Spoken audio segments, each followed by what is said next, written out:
Hello, welcome to special tutoring channel. আজকে আমি আলোচনা করতে চলেছি মোস্ট ডিমান্ডিং একটি বিষয় নিয়ে। বিষয়টি হলো how to control hyper active child. হ্যাঁ, হাইপার অ্যাক্টিভ শিশুদের কিভাবে ম্যানেজ করবেন, কিভাবে কন্ট্রোল করবেন, এই হলো আজকে আমার আলোচনার বিষয়। তাই চ্যানেলে যারা নতুন এসেছেন তাদের অনুরোধ রইল চ্যানেলটি সাবস্ক্রাইব করে বেল আইকন দিয়ে পাশে থাকার, কারণ নিত্য নতুন আপডেট নিয়ে আমি এই চ্যানেলেই এসে থাকি। এখানে সমস্ত স্পেশাল চাইল্ড রিলেটেড ভিডিও দিয়ে থাকি। আপনাদের যাদের স্পেশাল চাইল্ড রয়েছে তাদের কিন্তু ভিডিওগুলি হেল্পফুল হবে। শুরু করছি আজকের বিষয়, how to control hyper active child. কিভাবে কন্ট্রোল করবেন হাইপার অ্যাক্টিভ শিশুকে। Establish a daily routine. হ্যাঁ, একটি নির্দিষ্ট ডেইলি রুটিন তৈরি করা, টাইম মেনটেন করে খাবার খাওয়ানো, টাইম মেনটেন করে অ্যাক্টিভিটি করানো, টাইম মেনটেন করে ঘুমোতে নিয়ে যাওয়া, যেটি নির্দিষ্ট সময় ধরে হবে। এইরকম একটি ডেইলি রুটিন সেট আপ করুন। Provide physical activity.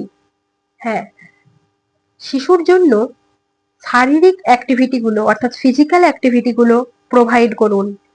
Play, sports, dance ইত্যাদি।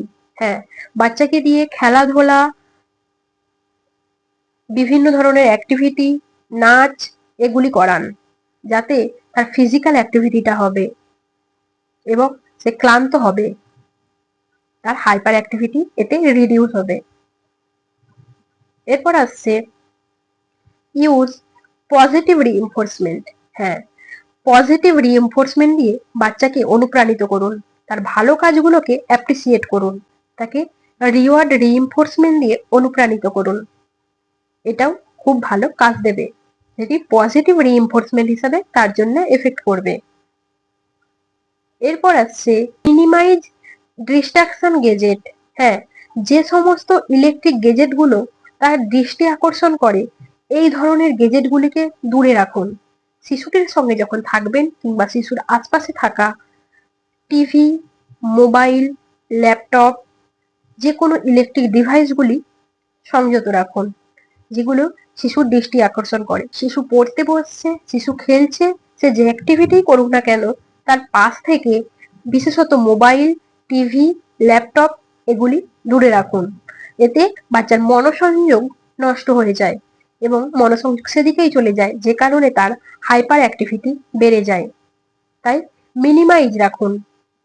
এরপরের বিষয়, টিচ রিল্যাক্সেশন টেকনিক। হ্যাঁ, রিল্যাক্সেশন টেকনিক গুলো তাকে অ্যাপ্লাই করুন, যেমন yoga, meditation, quiet mood, visualisation, imagination ইত্যাদি। শিশুর হাইপার অ্যাক্টিভিটি থাকলে তাকে রিল্যাক্সেশন অভ্যেস করান, যেমন যোগা করান, মেডিটেশন করান, একটু কিছুক্ষণ শান্ত থাকা অভ্যেস করান, তাকে চোখ বুজিয়ে কিছু জিনিস ভিজুয়ালাইজ করতে বলুন। আপনার আলোচনা অনুযায়ী কোনো গল্প বা ঘটনাকে ইমাজিন করতে বলুন এবং তাকে একটি কল্পনার জগতে নিয়ে যান, যাতে সে কিছুক্ষণ হলেও শান্ত থাকে, কিছুক্ষণ হলেও চুপ থাকে। তাকে নতুন নতুন বিষয়ে উদ্বুদ্ধ করুন, নতুন নতুন কিছু গল্প বলুন, নতুন নতুন বিষয় তার সঙ্গে আলোচনা করুন, যা সে শান্ত হয়ে শুনতে পারবে। এইভাবেই তাকে রিল্যাক্সেশন টেকনিকে অভ্যস্ত করান। এর পরের বিষয়, provide structure and boundaries. Provide a structure and boundaries to secure and control. Set clear rules and warning for her. হ্যাঁ, শিশুর জন্য একটি নির্দিষ্ট পরিকাঠামো রেডি রাখুন, যেমন একটি নির্দিষ্ট ঘর কিংবা একটি নির্দিষ্ট এরিয়া, এবং তাকে নিয়মাবলী বিষয়ে অ্যাওয়ার করান, যে এটি এখন তোমার ক্লাসরুম, তুমি এর বাইরে যেতে পারো না, সেটি সেটি তোমার জন্য অপরাধ, তার জন্য তোমাকে শাস্তি পেতে হতে পারে। এরকম একটি নির্দিষ্ট রুলসে তাকে বেঁধে রাখুন, যাতে সে অ্যাওয়ার থাকে, সেই বিষয়েও তাকে ওয়ার্নিং দিন। এইভাবেই তাকে একটি নির্দিষ্ট বাউন্ডারির মধ্যে রাখার চেষ্টা করুন। এরপরের বিষয়, encourage communication. Encourage the child to express her or his feelings and needs. Say something with provide empathetic way. হ্যাঁ, শিশুটিকে কমিউনিকেশনের মাধ্যমে এনকারেজ করতে হবে। শিশুটি কি বলতে চাচ্ছে তাকে তা ভালোভাবে বলতে দিতে হবে। হয়তো সে অনেক কিছু বলতে চায়, সে বলতে পারছে না বলেই তার এই হাইপার অ্যাক্টিভিটিটা করছে। সেই জন্যে তাকে তার ফিলিংস, তার চাহিদা যেগুলি রয়েছে সেগুলি পরিষ্কারভাবে বলার সুযোগ দিতে হবে, এবং যাতে বলতে অসুবিধা না হয় তার জন্যও তাকে এনকারেজ করতে হবে, তার সঙ্গে কমিউনিকেশন বাড়াতে হবে, এবং প্যাসিভলি এমপ্যাথেটিক ওয়েতে তাকে উদ্বুদ্ধ করতে হবে যাতে সে তার নিডস এবং ফিলিংস গুলো সঠিকভাবে উপস্থাপন করতে পারে। এরপরের বিষয়, প্রোভাইড ব্রেক ডিউরিং অ্যাক্টিভিটি। হ্যাঁ, অ্যাক্টিভিটি চলাকালীন ব্রেক প্রোভাইড করতে হবে।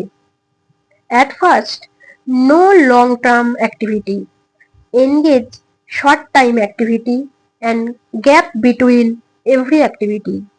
হ্যাঁ, প্রথমেই একদম দীর্ঘ অ্যাক্টিভিটিতে তাকে রাখা যাবে না। তার জন্য ছোট ছোট গ্যাপ গ্যাপ করে অ্যাক্টিভিটি সাজাতে হবে, এবং প্রত্যেক অ্যাক্টিভিটির মাঝে বেশ কিছুক্ষণ করে তার জন্যে গ্যাপ রাখতে হবে। তবেই শিশু নতুন অ্যাক্টিভিটিতে আবার যোগদান করবে। একটি অ্যাক্টিভিটি ছেড়ে পরের অ্যাক্টিভিটিতে যাওয়ার মাঝখানের সময়টুকু তাকে যেন প্রোভাইড করা হয়। এরপরের বিষয়, ফাইন্ড এ প্রফেশনাল হেল্প। একজন প্রফেশনালের হেল্প খোঁজা। যদি শিশুর হাইপার অ্যাক্টিভিটি অত্যধিক মাত্রায় হয়ে থাকে, তা আউট অফ কন্ট্রোল অর্থাৎ একদম কন্ট্রোলের বাইরে গিয়ে হয়ে থাকে, সেক্ষেত্রে কিন্তু অবশ্যই প্রফেশনালের সাহায্য গ্রহণ করুন। নিউরোলজিস্ট, শিশু বিশেষজ্ঞ, সাইকিয়াট্রিক এবং সাইকোলজিস্ট, সাইকোথেরাপিস্ট, কাউন্সিলর এনাদের পরামর্শ নিতে পারেন। অবশ্যই শিশুর জন্য সেটি ভালো হবে। এই ছিল আজকে আলোচনার বিষয়। হাইপার অ্যাক্টিভিটি শিশুদের কন্ট্রোল করার সমস্ত টেকনিকগুলি আমি উপস্থাপন করলাম। আশা করছি আপনাদের যাদের বাড়িতে হাইপার অ্যাক্টিভ শিশু রয়েছে তাদের অনুরোধ রইল এই টেকনিকগুলি ফলো করার। তাতে শিশুটি শান্ত হবে এবং সে স্বাভাবিক ছন্দে ফিরতে পারবে। ভিডিওটি যদি ভালো লেগে থাকে চ্যানেলটি সাবস্ক্রাইব করে বেল আইকন দিয়ে পাশে থাকবেন। আমি স্পেশাল এডুকেটর মিতালি সামন্ত আমার এই চ্যানেলে নিত্য নতুন ভিডিওগুলো আপলোড করতে থাকি। আপনাদের যাদের বাড়িতে স্পেশাল চাইল্ড আছে তাদের জন্য ভিডিওগুলি হেল্পফুল হবে। আজ এই পর্যন্ত। ততক্ষণ ভালো থাকুন, সুস্থ থাকুন এবং শিশুর জন্য সুন্দর পরিবেশ রাখুন। ধন্যবাদ।